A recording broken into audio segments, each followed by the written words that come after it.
मैं सोचता हूँ कि असम के बारे में इतना जानते हैं लोग।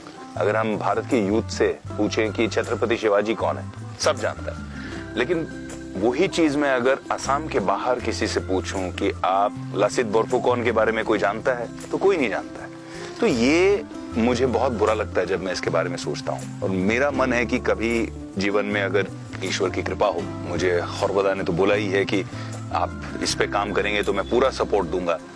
मैं चाहता हूं कि यहाँ आकर यहाँ के लोकल टैलेंट के साथ में, यहाँ के लोकल एक्टर्स के साथ में, आर्टिस्ट के साथ में इस स्टोरी पे काम किया जाए। देखो कोई मुंबई डांगोर ना होए।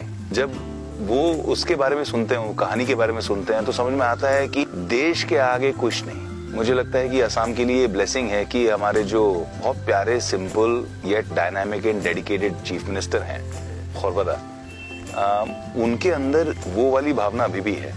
वो जो एक डेडिकेशन और कमिटमेंट इन 5 सालों में उन्होंने दिखाया है।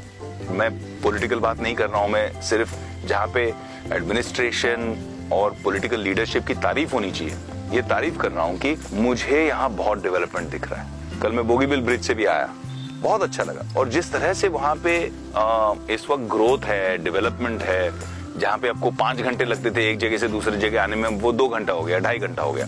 आप इंफ्रास्ट्रक्चर बनेगा तो इंफ्रास्ट्रक्चर से एक्सपोर्ट बढ़ेगा। अभी मुझे सुनने में आया, इतना सुंदर लगा कि असम की एक बहुत यूनिक नींबू है, नींबू लेमन्स, वो कहीं भारत में और इस टाइप के लेमन के दुनिया में कहीं नहीं होते हैं। अब वो लेमन यहाँ से अब असम से एक्सपोर्ट हो रहा है, यूके जा रहा है।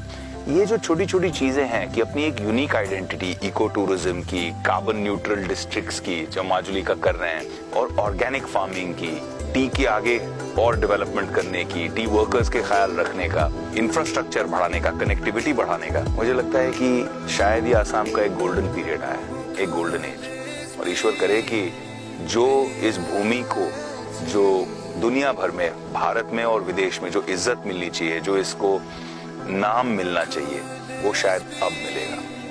जय हिंद।